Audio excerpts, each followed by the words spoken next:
Hello students, हम लोग पढ़ रहे हैं प्रायद्वीपीय पठार के बारे में। तो भारत के प्रायद्वीपीय पठार में हम लोगों ने इससे पहले 3 वीडियो में काफी कुछ जाना है, जिसमें हम लोगों ने प्रायद्वीपीय पठार की उत्पत्ति से संबंधित उसके सामान्य परिचय के बाद में उसके प्रायद्वीपीय पठार के अंतर्गत जो संरचनाएं हैं एक एक करके हम लोगों ने जो चोटियां हैं उसके बारे में पढ़ा है। आज हम लोग बात करेंगे पश्चिमी घाट के बारे में। इसके अलावा हम लोग पूर्वी घाट की क्या विशेषताएं हैं, इसके आसपास कौन से पठार हैं, इसके अलावा हम लोग नीलगिरी पर्वत के बारे में भी डिटेल में पढ़ेंगे। ठीक है दोस्तों, तो लेक्चर स्टार्ट करते हैं। अगर पश्चिमी घाट की बात करें तो पश्चिमी घाट की स्थिति आपको पता ही होती है सबको। इसमें हम लोग कुछ चोटियां जो मुख्य चोटियां हैं एक एक करके सारी पढ़ेंगे। इसके अलावा पूर्वी घाट है और नीलगिरी पर्वत, तो हम लोग एक एक करके सबके बारे में डिटेल से जानेंगे। अब आप समझ चुके होंगे कि मैंने आपको पूरा इंट्रोडक्शन दिया था प्रायद्वीपीय पठार के बारे में, जिसमें मैंने आपको बताया जो मुख्य संरचनाएं हैं इसके अंतर्गत वो मैंने बता दी है। आज हम लोग एक एक करके सबसे पहले पश्चिमी घाट के बारे में पढ़ेंगे, फिर हम लोग नीलगिरी पर्वत के बारे में पढ़ेंगे और फिर हम लोग पश्चिमी घाट के बारे में पढ़ेंगे। ठीक है दोस्तों, तो देख सबसे पहले आप हेडिंग लगा सकते हैं पश्चिमी घाट।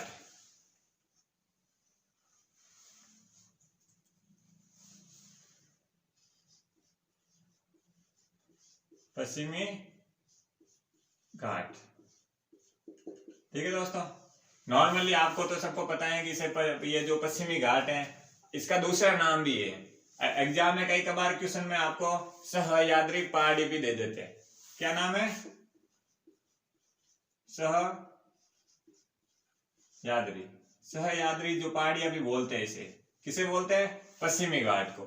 ठीक है, आपको कंफ्यूज नहीं होना है। सह्याद्री पहाड़ी बोले तभी पश्चिमी घाट है, पश्चिमी घाट ही बोले तो आपको पता है वो पश्चिमी घाट के बारे में पूछा। नॉर्मली ये सबको पता होता है, लेकिन इसका दूसरा नाम भी आपको पता होना चाहिए। कई बार एग्जाम में कंफ्यूज करने के लिए आपको ये नाम दे देते हैं। ठीक है, ये तो बात हो गई पश्चिमी घाट की। इसे बोलते हैं क्या? सह्याद्री पहाड़ी भी बोलते हैं। ये तो हो गई सामान्य जानकारी। अब देखते हैं मैप के अंदर। आप मैप में ध्यान दीजिए। ठीक है, आपके पास एटलस नहीं है तो आपको एटलस रखना चाहिए ज्योग्राफी के लेक्चर में। तो देखिए दोस्तों, अगर इसके विस्तार की सबसे पहले बात कर लेते हैं, कहां से कहां तक अगर आपको मैप में लोकेशन दे दी जाए कि भाई सह्याद्री पहाड़ी कहां पर है या उसका विस्तार कहां से कहां तक है, तो आपको एकदम एग्जैक्ट पता होना चाहिए लगभग भी यहाँ से यहाँ तक इसका विस्तार है। तो अगर बात करें, मैंने आपको बताई ये स्थिति, इसे क्या बोलते हैं? ये है ताप्ती। ये जो नदी है कौन सी है? ये नर्मदा नदी है, ये ताप्ती नदी है। तो ये रेड कलर में मैंने बता रखी है। पिछले वीडियो में आप पता ही होगा रेड कलर वाली लाइनें क्या है, ये नदियों को दर्शा रही है। तो अभी मैंने इसका बात की, इसकी बात की, क्या नाम है? ताप्ती नदी। अगर ताप्ती नदी की बात करें तो यहां से ताप्ती नदी से कैप कैमोरिन, जिसे क्या बोलते हैं? कन्याकुमारी, तो इसका विस्तार कहां से कहां तक है पश्चिमी घाट का? ताप्ती नदी से दक्षिण में कैप कैमोरिन, इसे अपन लोग कन्याकुमारी भी बोलते हैं। ठीक है, तो ये तो हो गई विस्तार की बात। पहली बात तो कहां से कहां तक हो गई ये आपको पता चल गया। ठीक है, अब देखते हैं कि भाई कितने किलोमीटर तक लगभग है। तो ये इसका विस्तार है लगभग है 1600 किलोमीटर। ठीक है, अब ये आपको ऐसा नहीं करना है कि भाई 1600 किलोमीटर है मैं माप के आऊंगा, ये ऐसी बातें नहीं करनी। ठीक है, ये जो लगभग है आपको मैंने बता दी है। क्लियर हो गया? ये तो हम लोगों ने विस्तार कहां से कहां तक है, एग्जाम में अगर विस्तार का पूछे कहां से कहां तक है, ताप्ती नदी से कहां तक? कैप कैमोरिन तक, मतलब कन्याकुमारी तक। कितने किलोमीटर तक है? 1600 किलोमीटर। ठीक है, ये तो बात हो गई। अब बात कर लेते हैं हम लोग कि भाई है ना, यहाँ से अपन स्टार्ट करते हैं। हम लोगों ने पश्चिमी घाट के बारे में पढ़ रहे हैं ना, तो हम लोग एक एक करके पूरे डिटेल में जान ही रहे हैं। तो पश्चिमी घाट के हिस्से में जो सबसे पहले अपन लोग इसमें पढ़ेंगे, ये जो आपको 3 पहाड़ियां दिख रही है, कौन कौन सी? मांडव पहाड़ी, बारदा पहाड़ी और गिर पहाड़ी। तो इससे पहले हम लोग, आपको पता है कि ये इस स्थिति को या इस जगह को क्या बोलते हैं? गुजरात के अंतर्गत क्या कौन सा शहर है? सौराष्ट्र। तो सौराष्ट्र के अंतर्गत 3 पहाड़ियां हैं जो मुख्य, वैसे तो छोटी छोटी बहुत सारी है, लेकिन मैं आपको यहाँ पर जो मुख्य पहाड़ियां हैं और परीक्षा की दृष्टि से इंपॉर्टेंट है वो चीजें बता रहा हूँ। तो 3 पहाड़ियां हैं। तो पहली पहाड़ी होगी मांडव पहाड़ी, दूसरी बारदा पहाड़ी और तीसरी गिर पहाड़ी। गिर पहाड़ी के अंतर्गत हम लोग ये देते हैं, आपको पता है जो एशियाई शेरों का एकमात्र स्थान है वो कौन सा है? गिर पहाड़ी के, मतलब गिर उद्यान के अंतर्गत या गिर अभ्यारण्य के आसपास या अंदर एकमात्र ऐसे शेर जहां पाए जाते हैं वो एक जगह है भारत में। अगर आप IAS जैसे एग्जाम दे रहे हो तो अक्सर आपको कुछ कंफ्यूज करने के लिए कुछ अपन लोगों को पता होता है कि ओनली वर्ड्स होते हैं या जिसे केवल बोलते हैं, ठीक है, उसको अपन लोग एलिमिनेट कर देते हैं। लेकिन कुछ फैक्ट ऐसे होते हैं जिसको उसे आपको पूरा ध्यान रखना होता है। ओनली का मतलब हर बार गलत नहीं होता है, लेकिन यहाँ स्टेटमेंट यहाँ यूज कर सकते हैं कि भाई जो एशिया शहर का एकमात्र स्थान पाया जाने वाला या किस जगह पाए जाते हैं, गुजरात के मतलब सौराष्ट्र के गिर पहाड़ियों में एक ही जगह है जहाँ पर पाए जाते हैं। तो ये सही स्टेटमेंट है। आपको केवल सब जोड़ दें तो इसका मतलब ये नहीं है कि गलत है। तो ये स्टेटमेंट क्या, इसका क्वेश्चन आ भी चुका है 2016-17 के आसपास। आप पेपर देखोगे यूपीएससी वाले तो उसमें आपको इस टाइप के स्टेटमेंट देखने को मिलेंगे, ठीक है। तो ये बात हो गई। ये कहाँ स्थित है, गुजरात में, ठीक है। कौन कौन सी पहाड़ी होगी, मांडव पहाड़ी, बारदा पहाड़ी और गिर पहाड़ी। गिर पहाड़ी क्या विशेषता है, जो एशियाई शेरों का एकमात्र स्थान है जिसे अपन नॉर्मली शेर तो होते हैं लेकिन जो बब्बर शेर होते हैं जिसके सर पर बहुत सारे बाल होते हैं, ठीक है, तो बब्बर शेर जिसे बोलते हैं ना, वो एशियाई शेर की बात करें तो एक जगह है भारत में, कहाँ पर, सौराष्ट्र में, गिर पहाड़ी में, ठीक है। गिर राष्ट्रीय उद्यान भी बोल सकते हैं आप। क्लियर हो गया। ये तो बात हो गई जो गुजरात के अंदर सौराष्ट्र के अंदर के जो मुख्य पहाड़ियां थी उसके बारे में। अब देख लेते हैं हम लोग वापिस पश्चिमी घाट पर ही चल रहे हैं। तो पश्चिमी घाट अब उत्तर से अपन दक्षिण की ओर जा रहे हैं, तो ऐसे ही चलते हैं अपन इसी क्रम में। जो जैसे जो चोटी आएगी उसकी विशेषताओं को पढ़ते रहेंगे आगे आगे। तो देखिए सबसे पहले आपको ये चोटी दिख रही है, ये जो चोटी है जो कालसुबाई, मतलब क्या नाम है इसका, कालसुबाई चोटी। कालसुबाई चोटी है जो कहाँ से, मतलब पश्चिमी घाट की सबसे ऊंची चोटी की बात करेंगे। अगर आपको पूछ ले भाई पश्चिमी घाट की सबसे ऊंची चोटी कौन सी है, तब आपके दिमाग में यही आना चाहिए, क्या नाम है, कालसुबाई चोटी। कहाँ स्थित है, महाराष्ट्र में। क्लियर हो गया। कालसुबाई चोटी कहाँ स्थित है, महाराष्ट्र में। ये जो मैंने ब्लैक कलर में ये हो गई, ये कौन सी पश्चिमी घाट है, ब्लू कलर में जो ब्लैक कलर में बता रखी है, ये पश्चिमी घाट के ऊपर चोटियां हैं, ठीक है। आगे एक एक करके मैं सबके बारे में बताता रहूंगा। ये कालसुबाई चोटी। तो दोस्तों कालसुबाई चोटी की स्थिति, अगर सबसे ऊंची चोटी की तो बात हो गई कालसुबाई। अब कालसुबाई के दक्षिण में आ रहे हैं अपन। देखिए ये लिखा है मैंने महाबलेश्वर चोटी। तो महाबलेश्वर चोटी किसके, कालसुबाई जो चोटी है इसके दक्षिण में कौन सी चोटी आ रही है, महाबलेश्वर। वैसे तो छोटी छोटी चोटियां बहुत सारी है पश्चिमी घाट पर, लेकिन मैंने आपको बताया एग्जाम की दृष्टि से चलना है अपन को, ठीक है। तो अब देखिए महाबलेश्वर चोटी। तो महाबलेश्वर चोटी की अब विशेषताओं की बात कर लेते हैं।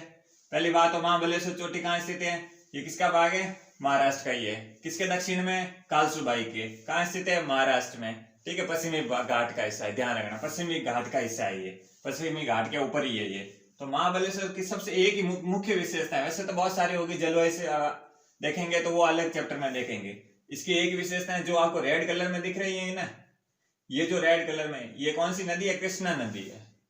तो कृष्णा नदी आपको पता है कहां से, मतलब पश्चिमी घाट के महाबलेश्वर से होके, मतलब उद्गम स्थान की बात करेंगे तो पश्चिमी घाट के महाबलेश्वर से। तो महाबलेश्वर से होते हुए कहां जा रही है ये,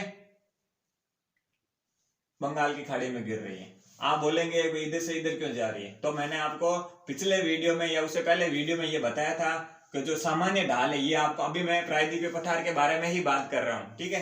तो मैंने आपको बताया जो सामान्य ढाल है जो प्रायद्वीपीय पठार का, वो पूर्व की ओर है, ठीक है। कुछ अलग अलग मैंने जो अपवाद थे या कुछ अलग फैक्ट थे मैंने उसके बारे में पढ़े हैं ढाल के बारे में।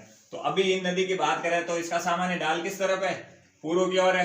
तो पूर्व की ओर है तो क्या हुआ, ये नदी यहाँ से निकल के कहाँ जाएगी, पूर्व की ओर ही जाएगी। जिस तरफ ढाल होगा उसी तरफ तो नदी जाएगी। तो ये नदी कहाँ जा रही है, बंगाल की खाड़ी में, ठीक है। कहाँ से इसका उद्गम स्थान हो रहा है, महाबलेश्वर चोटी से। अगर आपको पूछ ले कृष्णा नदी का उद्गम या कृष्णा नदी कहाँ से होकर निकलती है, तो महाबलेश्वर चोटी से होते हुए बंगाल की खाड़ी में गिरती है, ठीक है। ये तो हो गई महाबलेश्वर चोटी की बात। अब हम लोग थोड़ा और आगे आ जाते हैं। तो इसके बाद हम लोग, वैसे तो यहाँ छोटी छोटी चोटियां मैंने आपको पहले बताया एग्जाम की दृष्टि से हिसाब से अपन पढ़ रहे हैं। तो ये दो जगह है दोस्तों, एक है कुद्रेमुख और एक ब्रह्मगिरी पहाड़ी। ये दोनों कहाँ स्थित है, कर्नाटक में। यहाँ आपको मैप में थोड़ा ऊपर नीचे हो सकता है, ठीक है, लेकिन आपको स्थिति पता होना चाहिए कहाँ स्थित है, कुद्रेमुख और ब्रह्मगिरी पहाड़ी। ये दोनों कहाँ पर स्थित है, कर्नाटक का। और कालसुबाई चोटी और महाबलेश्वर चोटी किसका हिस्सा है, महाराष्ट्र का, ठीक है।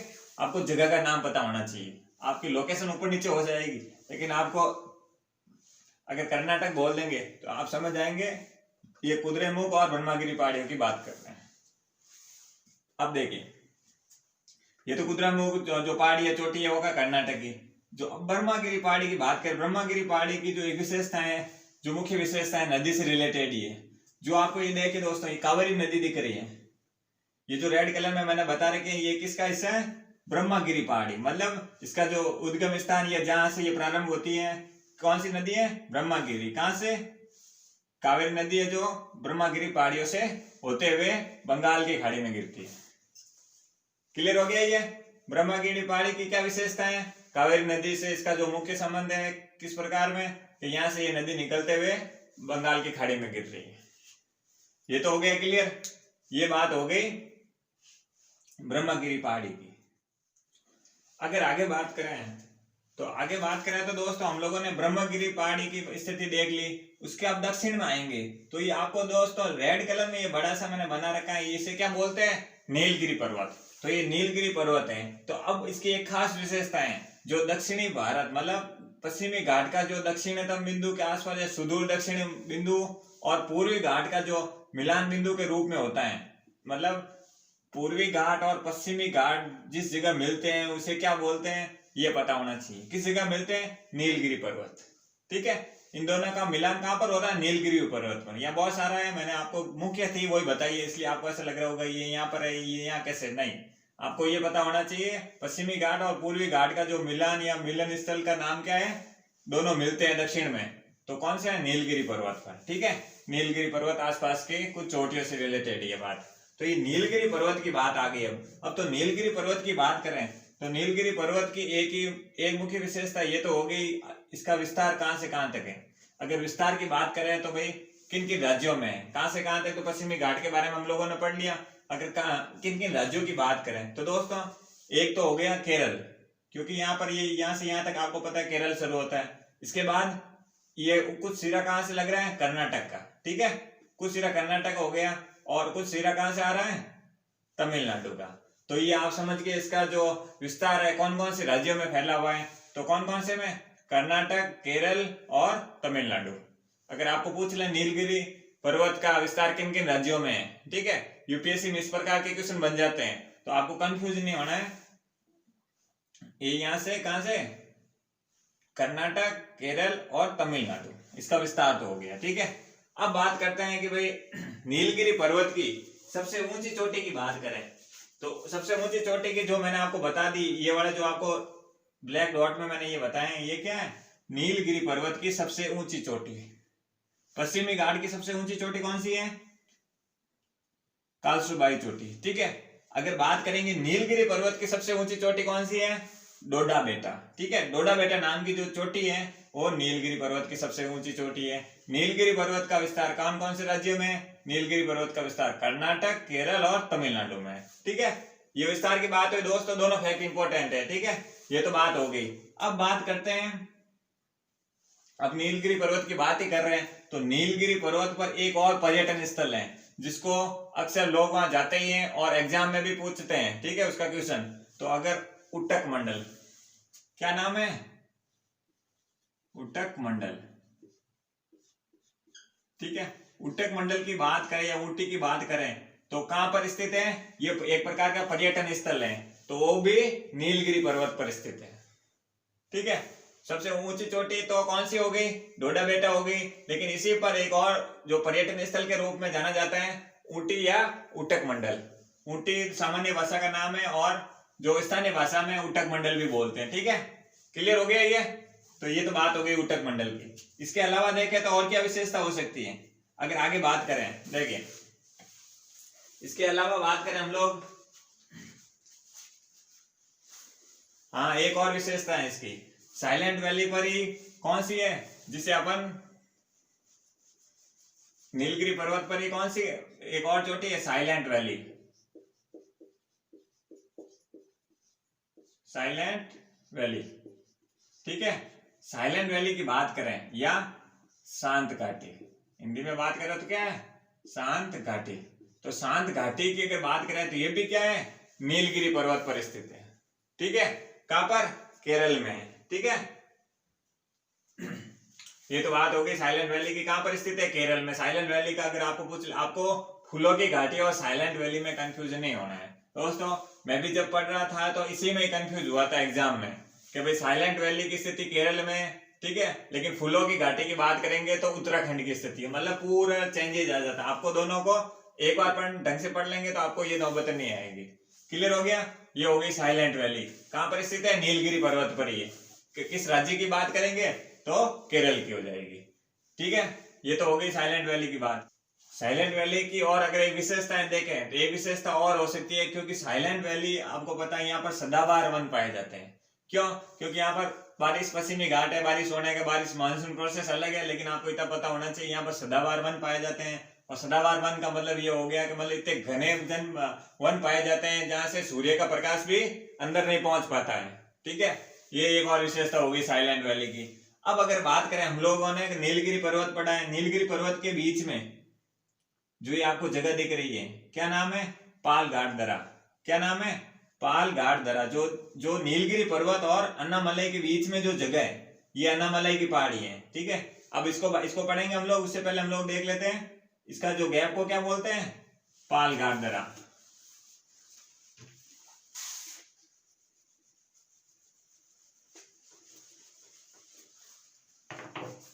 क्या बोलते हैं? पालघाट दर्रा। ठीक है, और स्थानीय भाषा में पलक्कड़। ठीक है, पलक्कड़ पहाड़ी या पलक्कड़ गैप बोलते हैं। क्या बोलते हैं? पलक्कड़ गैप। ठीक है, तो ये तो बात होगी पालघाट दर्रा की। कौन सी जगह? ये ध्यान से देखिए आप, नीलगिरी पर्वत और अन्नामलई। ये जो आपको पहाड़ी दिख रही है ना, इसके बारे में भी देखेंगे, लेकिन अभी आपको दर्रा का नाम पता होना चाहिए। ये दर्रा क्या काम करेगी? अब ऐसे तो है नहीं कि जो मैंने ये आपको ऐसे लाइनें खींची है तो सीधे सीधे तो बीच में कोई जगह नहीं होगी। नहीं दोस्तों, इसके बीच में अलग अलग जगह है, दरें और हैं, उसके बारे में पढ़ेंगे हम लोग। जैसे इसको पूरा करेंगे उसके बारे में, इसके बीच बीच में कौन कौन सी जो मुख्य दरा है, जैसे थालघाट, बोरघाट, पालघाट। अभी हम लोग पालघाट के बारे में पढ़ लेते हैं। पालघाट की जो अगर विशेषताएं की बात करेंगे, ये दरा क्या काम कर रही है? ये दरा जैसे पश्चिमी घाट के पश्चिम की ओर और पूर्व की ओर जाने के लिए जो स्थानीय सड़क है या रेल मार्ग है, तो ये क्या ये दरा क्या काम कर रही है? रेल मार्ग और सड़क मार्ग को एक जगह से दूसरे स्थान पर, मतलब पश्चिमी घाट के अगर पश्चिम में आना है या पूर्व की ओर जाना है तो यहाँ के बीच में क्या होगी? सड़क मार्ग है, रेल मार्ग है। ठीक है, तो इसमें ये सुविधाजनक बन जाता है। क्लियर हो गया? इसके अलावा अगर हम लोग बात करें तो देखिए पालघाट दर्रा की, तो ये तो बात होगी कि दर्रा क्या काम कर रही है, किनके मध्य पालघाट दर्रा की बात करेंगे तो नीलगिरी पर्वत और अन्नामलई के बीच का जो गैप है, तो इसे क्या बोलेंगे? पालघाट दर्रा या पलक्काड। ठीक है, पलक्काड गैप बोलेंगे। ठीक है, ये तो क्लियर हो गया। ये तो बात हो गई पालघाट दर्रा की। अब इसके दक्षिण में थोड़ा और आ जाते हैं। हम लोगों ने इस गैप की बात कर ली। जो ये आपको देखिए दोस्तों, ये जो सेंटर में है, एक इधर जा रही है, एक इधर जा रही है चोटी, एक इधर जा रही है, ये ट्राई जंक्शन के रूप में अनाईमुडी है। ये दोस्तों पश्चिमी घाट का ही भाग, ऐसा नहीं ये गैप आ गया तो ये अलग हो गया, नहीं दोस्तों। ये नीलगिरी पर्वत के दक्षिण में अन्नामलई हो गई। ठीक है, इसके दक्षिण में कार्डमम पहाड़ियां, ये आपको पता होना चाहिए। जो ये अनाईमुडी है, अनाईमुडी पहाड़ी ट्राई जंक्शन के रूप में, ट्राई जंक्शन जैसे 3 पहाड़ियों से जुड़ी हुई है। जो इसकी मुख्य चोटी है वो है अनाईमुडी, और इसके उत्तर में क्या नाम है इसका? अन्नामलई। अन्नामलई चोटी होगी। और इसके पूर्व की ओर, ये तो हो गई केरल में। ठीक है, इसके पूर्व की ओर बात करेंगे तो ये है पालनी पहाड़ियां। एग्जाम में पूछ लेते हैं पालनी पहाड़ियां, उत्तर से दक्षिण क्रम भी पूछ लेते हैं। तो पालनी पहाड़ियां ये क्या तमिलनाडु में पड़ती है। किसका भाग है? ये अनाईमुडी का ही है, ट्राई जंक्शन के रूप में है, लेकिन कहाँ स्थित है? तमिलनाडु में। क्लियर हो गया? ये तमिलनाडु की। तो ये दक्षिण में जो है पहाड़ी, क्या नाम है इसका? कार्डमम। इसका दूसरा नाम क्या है? इलायची पहाड़ियां। ठीक है, अगर आपको इलायची पहाड़ी बोले तब भी यही है, और कार्डमम पहाड़ी बोले इसके ये भी यही है। कहाँ स्थित है? केरल में। ठीक है, इसका एक और नाम की बात करें,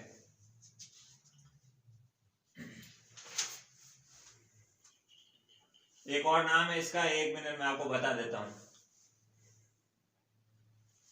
इलामलय, जो मैंने इनको देखना पड़ा क्योंकि मेरे को याद नहीं था। ठीक है, क्या नाम है? यहां मैं लिख लेता हूं, इला मलय। ठीक है, अब कार्डमम पहाड़ी की बात हो गई। ठीक, क्या नाम, एक बार वापस लिखता हूं, इला मलय।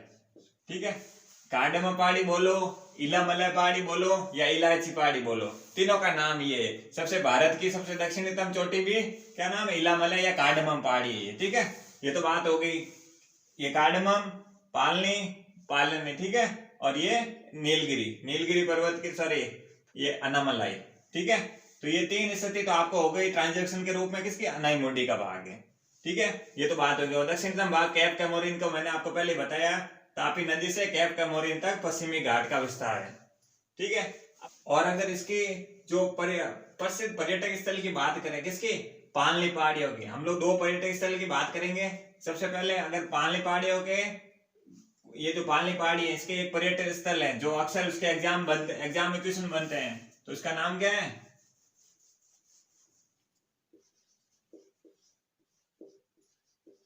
कोडाइकनाल।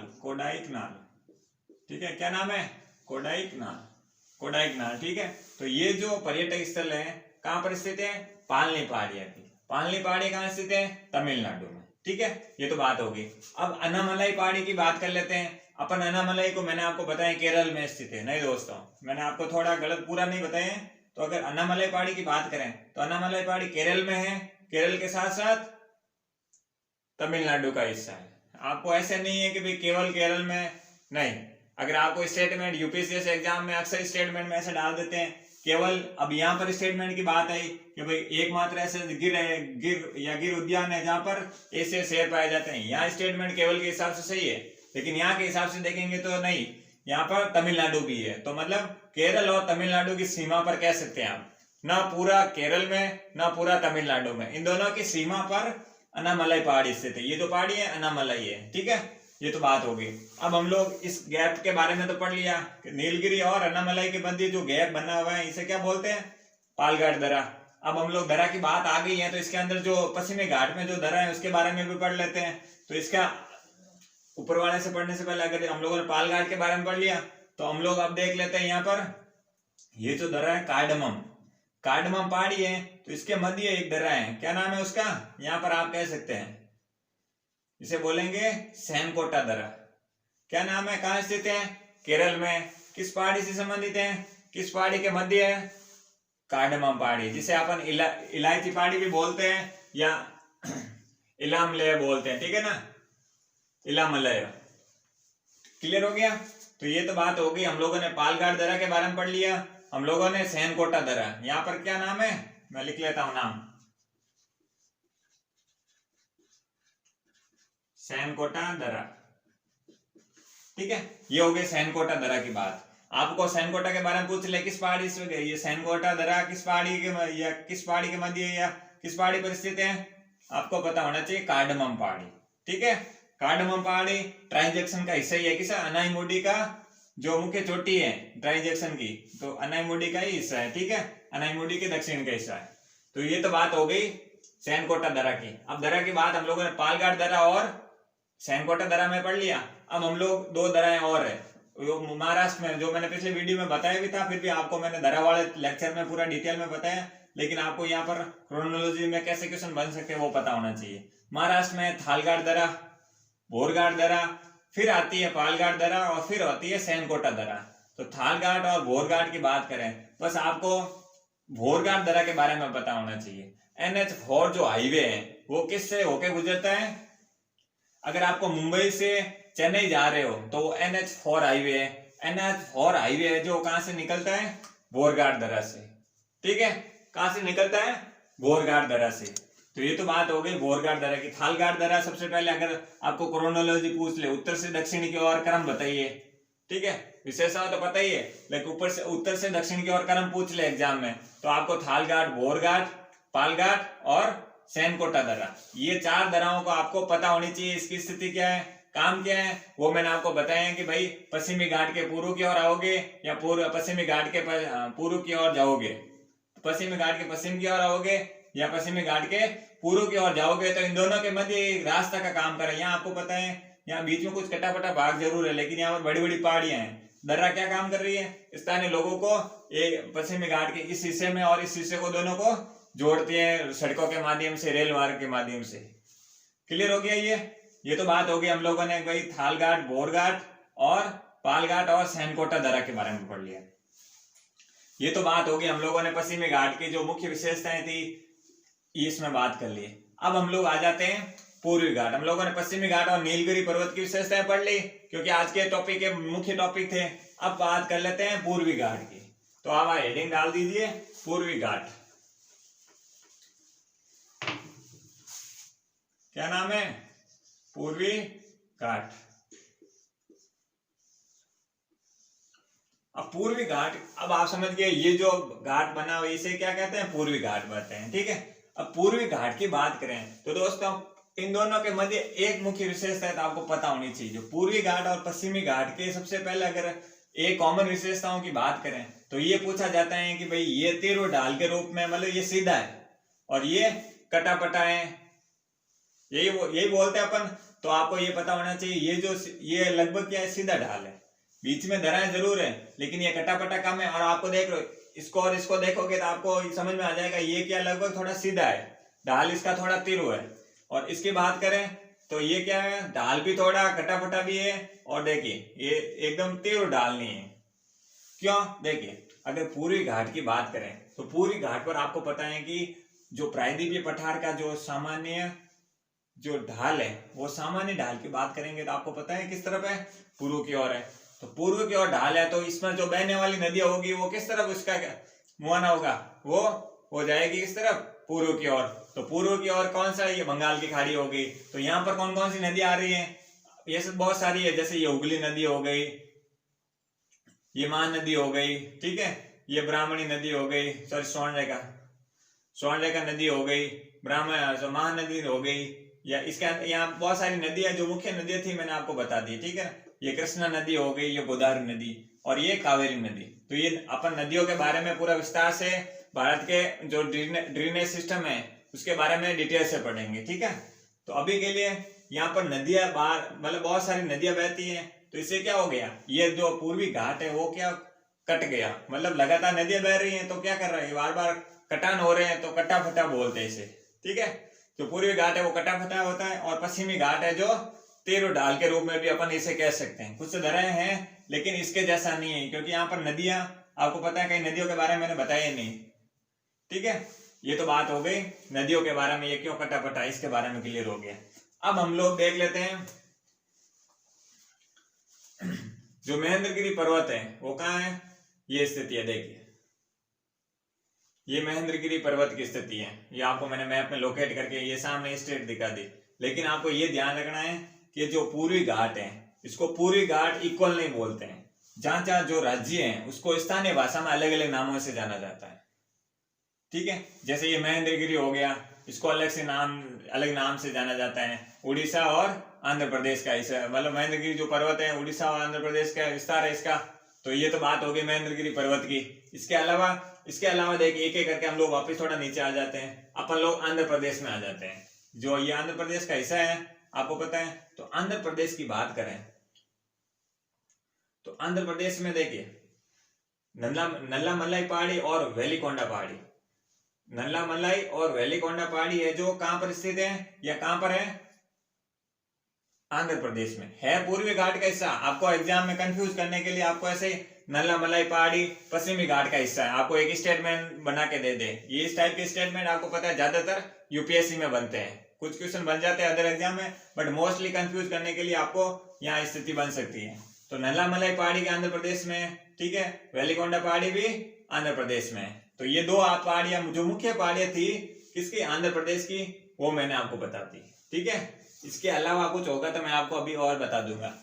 ये आंध्र प्रदेश की बात हो गई, आंध्र प्रदेश की स्थिति ये है। ठीक है, लेकिन दोस्तों एक और डाल देते हैं, मैं आपको बता देता हूँ। यहाँ जो आपको पता है कि आंध्र प्रदेश, अब तेलंगाना और आंध्र प्रदेश दो अलग अलग राज्य बन गए। पहले एक ही थे लेकिन अब 2014 में ये दोनों अलग होके अलग अलग राज्य बन रहे। तो तेलंगाना है, तो तेलंगाना में शेषांचल देखिए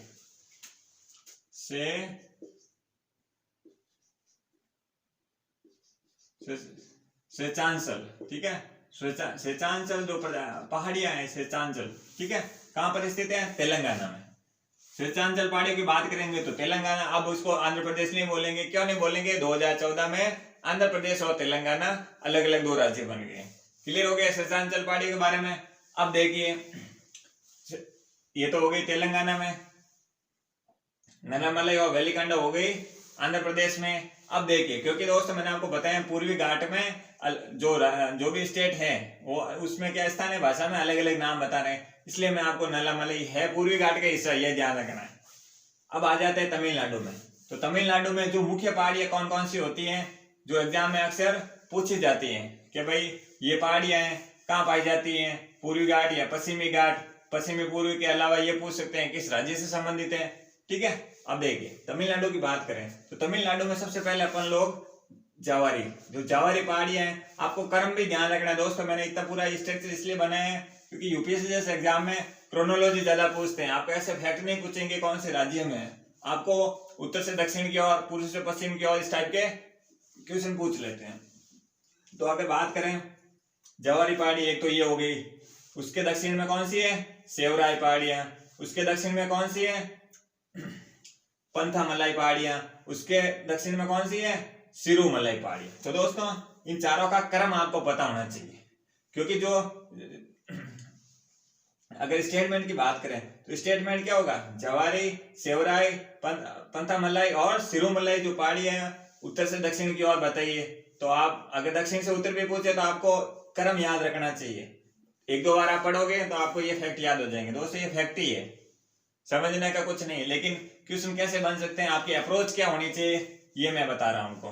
तो कौन कौन सी पहाड़ी हो गई? जवारी, सेवराई, पंथामलाई और सिरुमलाई, जो कहाँ स्थित है? तमिलनाडु में, ठीक है।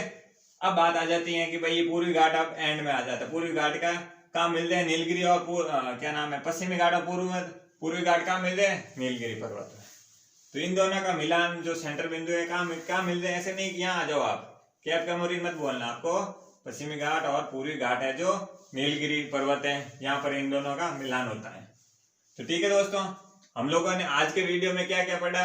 पश्चिमी घाट की जो मुख्य विशेषताएं थी, इसके अलावा और कुछ होगा तो मैं आगे वाले वीडियो में बता दूंगा, ठीक है। जो मुख्य विशेषताएं थी एग्जाम की दृष्टि से इंपॉर्टेंट थी वो मैंने आपको बता दी। इसके अलावा हम लोगों ने नीलगिरी पर्वत भी पढ़ा था और पूर्वी घाट और पश्चिमी घाट को विस्तार से पढ़ा था, ठीक है दोस्तों अगर आपको वीडियो अच्छा लगा हो तो प्लीज आप लाइक कीजिए, शेयर कीजिए और सब्सक्राइब भी कीजिए। अगर वीडियो में किसी प्रकार की कोई कमी रही है, कोई गलती हुई है तो प्लीज आप कमेंट में आप जवाब दीजिए ताकि मैं आने वाले वीडियो में उसे सुधार सकूं। ठीक है दोस्तों, थैंक यू दोस्तों।